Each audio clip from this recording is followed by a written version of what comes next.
안녕 얘들아, 뿌리 깊은 독해 김승현 선생님입니다.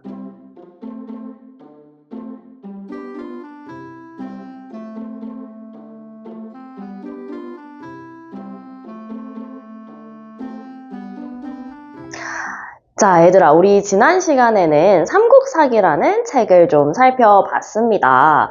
그래서 이 삼국사기를 쓴 작가가 누군지도 함께 살펴봤었고요. 그리고 이 책을 왜 썼는지도 함께 살펴봤어요. 그리고 실제로 수업 시간에 여러 가지 이야기를 통해서 우리가 알 수 있는 점들을 꼼꼼히 살펴보고 또 글까지 써봤는데요. 자, 이번 주는 우리가 어떤 책을 좀 살펴볼 거냐면 바로 삼국유사입니다. 삼국유사, 얘들아, 삼국사기랑 되게 이름이 좀 비슷하죠, 그죠? 이제 그런 데는 이제 이유가 좀 있는데, 삼국유사 역시 고조선 때부터 삼국시대까지 있었던 일을 쓴 책이기 때문에 그렇습니다.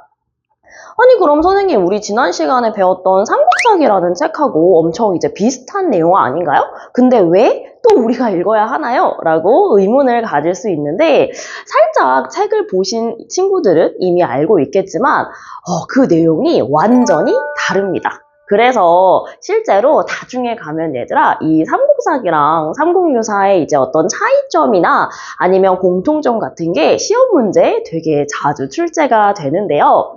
이 삼국유사의 이제 내용이 어떤지 좀 보려면 먼저 지난 시간에 그랬던 것처럼 삼국유사를 누가 썼는지부터 알아야 될 거예요. 이 삼국유사라고 하는 책은 일현 스님이 쓴 책입니다. 선생님이 방금 스님이라고 했잖아요. 맞습니다. 이 책을 쓴 일현 스님은요, 이제 불교에 귀의를 한 스님이셨어요. 그러다 보니까 이 책 내용을 좀 살펴보다 보면 불교적 이야기가 무척 많이 나옵니다. 그리고 또 얘들아, 신비로운 이야기도 진짜 많이 나와요. 근데 우리가 지난 시간에 이제 배운 삼국사기 같은 경우에는 유학자였던 김부식의 어떤 생각이 좀 담겨 있어서 신비로운 이야기는 이제 포함시키지 않았다고 했었잖아. 그래서 단군 신화도 빠져 있었다 이렇게 봤는데 이 일현 스님이 쓴 삼국유사 같은 경우에는 다양한 신비로운 이야기들이 함께 소개가 되어 있습니다. 아마도 일현 스님이 이제 불교적인 어떤 이제 이야기도 좀 담고 싶었을 것이고 또 이런 신비로운 이야기들이 얘들아 자칫 잘못 보면 약간 좀 허무맹랑하다, 너무 쓸데없는 이야기다 라고 생각할 수 있지만 사실 이런 이야기를 통해서 우리 민족의 전통이라든지 문화를 좀 엿볼 수 있기도 하거든요. 아마 그래서 일현 스님이 이렇게 좀 신비로운 이야기를 같이 포함을 해서 책을 쓰지 않았을까 합니다.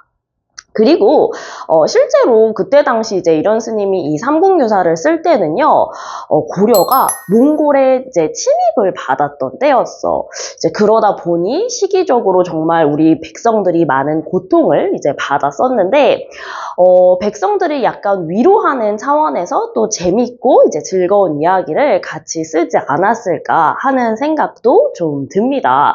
그래서 어쨌든 얘들아, 이런 이제 삼국유사 같은 경우에는 비슷한 이제 시기, 삼국사기랑 비슷한 시기의 이야기를 담고 있지만 그 내용면에 있어서는요, 이제 완전히 조금 다른 스타일이다. 그래서 이번에 여러분들이 책을 읽을 때는 되게 재밌는 뭔가 되게 막 귀신도 나오고 얘들아 엄청 신비로운 이야기를 많이 보게 될 거다라는 점입니다.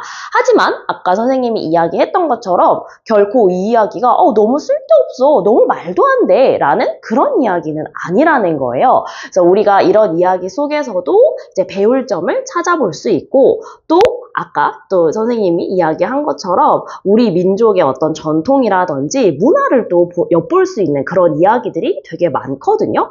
그래서 어떻게 보면 이제 삼국사기도 그렇고 삼국유사도 그렇고 내용 자체는 이제 다르지만요. 그 책에 담긴 어떤 마음이나 이런 것들은 우리 이제 국가와 또 어떤 백성들을 위한다는 그런 마음이 공통적으로 담겨 있는 게 아닐까 합니다. 자, 그래서 얘들아, 우리 각각의 어떤 재밌는 이제 우리 이야기들을 읽어올 텐데 그런 이야기를 읽으면서 이 이야기에서 우리가 배울 점은 과연 무엇일까? 또 이런 스님은 이 이야기를 통해 우리에게 전달하고 싶었던 내용이 뭘까 하는 점을 좀 집중해서 생각해 오시면 더더더 즐거운 읽기가 될 겁니다. 자, 오늘은 얘들아 요거를 유념하면서 책 읽기를 당부드리며 이제 영상을 마무리해 보도록 하겠습니다.